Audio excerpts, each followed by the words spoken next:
नमस्कार साथीहरु, सर्वप्रथम हाम्रो च्यानलमा तपाईहरु सबैजनालाई स्वागत गर्न चाहन्छु। अहिले जुन प्रिभ्यू भिडियो तपाईले हेरिरहनु भएको छ, यस्तो किसिमको भिडियो टिकटकमा धेरै नै भाइरल भइरहेको छ। त्यसकारणले गर्दाखेरि आज म तपाईलाई यो भिडियो कसरी बनाउन सकिन्छ सजिलो तरिकाले भनेर कम्प्लिट सिकाउन लागिरहेको छु। सर्वप्रथम तपाईहरुको मोबाइलमा यदि क्यापकट एप्लिकेसन छैन भने तपाईले सजिलैसँग प्ले स्टोरबाट डाउनलोड गर्नुहोला। तपाईले क्यापकटलाई डाउनलोड गरिसकेपछि जस्ट तपाईले ओपन गरिदिनु होला। ओपन गरिसकेपछि यहाँबाट तपाईले न्यू प्रोजेक्टलाई क्लिक गर्नुपर्ने हुन्छ। न्यू प्रोजेक्टलाई क्लिक गरिसकेपछि तपाईले यो जुन एरो देखाइरहेको छु मैले, यो एरोले जहाँ देखाएको छ तपाईले त्यहाँनिर टच गर्नुहोला। त्यहाँनिर टच गरेर तपाईको फोटो जहाँ जुन एल्बममा रहेको छ तपाईले त्यहाँनिर क्लिक गर्नुपर्ने हुन्छ। म अहिले एउटा एल्बमलाई क्लिक गर्न लागिरहेको छु।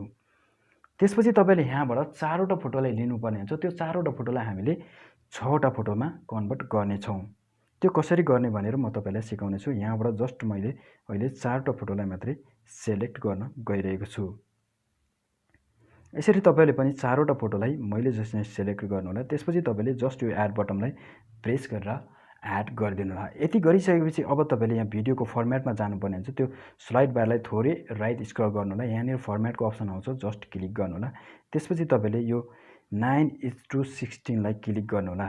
यसरी क्लिक गरिसकेपछि तपाईले जस्ट फोटोलाई टच गर्नु होला। त्यसपछि जुम गरेर तपाईले फोटोहरुलाई स्क्रिनमा फिट गर्नु होला। मैले जसरी तपाईले पनि स्क्रिनमा दुईवटा फिंगरको सहायताले मज्जासँग फिट गर्नु होला।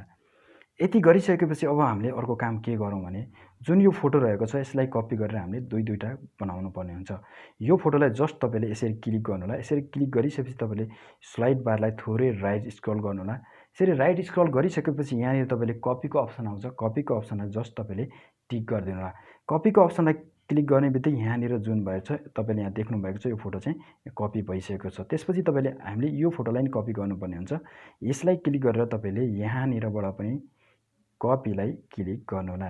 यसरी कपीलाई क्लिक गरिसकेपछि अब हामीले यसमा स्टाइल एड गर्नुपर्ने हुन्छ। पहिलो फोटोलाई तपाईले यसरी टच गर्नु होला। यसरी टच गरिसकेपछि यहाँनिर तपाईले स्टाइलको अप्सन आउँछ, यसलाई क्लिक गरिदिनु होला। यसलाई क्लिक गरिसकेपछि तपाईले पहिलो फोटोलाई यो जुन पहिलो स्टाइल रहेको छ यसलाई क्लिक गरिदिनु होला। यो चाहिँ थोरै टाइम लिन्छ। यो 100% कम्प्लिट जेनेरेटिङ भइसकेपछि तपाईले दोस्रो फोटोमा जानु होला। दोस्रो फोटोलाई सिलेक्ट गरेर तपाईले यो दोस्रो जुन यो इफेक्ट रहेको छ यो स्टाइललाई तपाईले क्लिक गर्नु होला। यसरी नै तपाईले सम्पूर्ण फोटोलाई इन्डिभिजुअल रूपमा क्लिक गर्नु होला। त्यसपछि फेरि तपाईले फोटोलाई सार्नु होला। अर्को फोटोमा जानु होला। फेरि तपाईले सुरुको जुन यो इफेक्ट दिनुभएको छ यो यसलाई क्लिक गर्नु होला।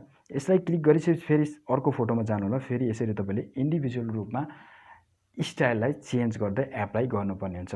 म फटाफट अहिले एप्लाई गर्नेछु र तपाईलाई रिजल्ट देखाउने छु। त्यसपछि यो आयो, यसलाई पनि हामीले अर्को स्टाइल लगाइदिउँ है त। अब यति गरिसकेपछि हाम्रो भिडियो चाहिँ अहिले तयार भइसकेको छ। अब हामीले यसमा के गर्नुपर्ने हुन्छ, यो जुन तपाईले टिक मार्क देख्नु भएको छ यसलाई क्लिक गरिदिनु होला। यसलाई क्लिक गरिसकेपछि अब तपाईहरु भिडियोको स्टार्टिङ पोइन्टमा आउनु होला। हाम्रो भिडियो चाहिँ अहिले तयार भइसकेको छ। अब हामी यसमा अडियो एड गर्ने छौं। अडियो एड गर्नको लागि जस्ट तपाईले यो एड अडियोको अप्सन देख्नु भएको छ, यसलाई क्लिक गर्नु होला। यसलाई क्लिक गरिसकेपछि यहाँनिरबाट एक्सट्र्याक्टको फोल्डरलाई क्लिक गर्नु होला। एक्सट्र्याक्टको फोल्डरलाई क्लिक गरिसकेपछि तपाईले यो एल्बमको अप्सनलाई क्लिक गर्नु होला। यहाँबाट तपाईले डाउनलोडको अप्सनमा जानु होला अथवा कहाँनिर तपाईले भिडियोलाई सेभ गर्नुभएको छ त्यहाँनिर जानु होला। त्यसपछि तपाईले यो भिडियोलाई सिलेक्ट गरेर जस्ट तपाईले यो इम्पोर्ट साउन्ड अन्लीलाई ओके गरिदिनु होला। अहिले तपाईलाई म देखाउँछु हाम्रो भिडियोमा अडियो आइसकेको छ।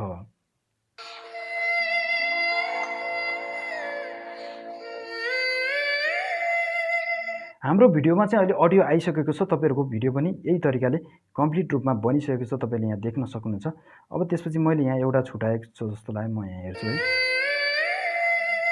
यो छुटेछ क्या, यहाँनिर मैले एउटा स्टाइल एड गर्न बिर्सेछ तपाईलाई देखाउने क्रममा। यो पनि कम्प्लिट भयो अथवा अघि चाहिँ यहाँ कम्प्लिट हुनुभन्दा पहिला चाहिँ रोकेको थियो। यति गरिसकेपछि यहाँनिर तपाईले क्यापकटको वाटरमार्क देख्नुहुन्छ लास्टमा, यसलाई सिलेक्ट गरेर जस्ट तपाईले के गर्नु भने पहिला यो टिक मार्क लगाउँ है। त्यसपछि यो डिलिटको अप्सन देख्नु भएको छ, यसलाई डिलिट गरिदिनु होला। यति गरिसकेपछि यहाँनिर एक्सपोर्टिङको बटन देख्नु भएको छ, यसलाई क्लिक गरेर यो भिडियोलाई तपाईले 100% एक्सपोर्टिङ गरिदिनु होला। यसरी एक्सपोर्टिङ गरिसकेपछि अब तपाईले यसलाई यो चाहिँ तपाईको ग्यालरीमा गएर सेभ हुन्छ। यहाँबाट तपाईले सही ह्याशट्याग लगाएर आफ्नो टिकटकमा अपलोड गर्न सक्नुहुन्छ। त्यसपछि तपाईले यो डन गरिदिनु होला, डन हुन्छ। साथीहरू आजको ट्युटोरियल यति नै थियो। नेक्स्ट टाइम तपाईँलाई कस्तो किसिमको भिडियो चाहिन्छ त्यो तपाईँलाई यदि अर्को नेक्स्ट टाइम नयाँ चाहिन्छ भने त्यो तपाईँले कमेन्ट गर्नु भने नबिर्सिनुहोला र आज कस्तो लाग्यो तपाईँलाई यो भिडियो यो पनि कमेन्ट गर्नु भने नबिर्सिनुहोला र साथीहरूलाई पनि सेयर गरिदिनुहोला। अहिलेलाई बाई बाई।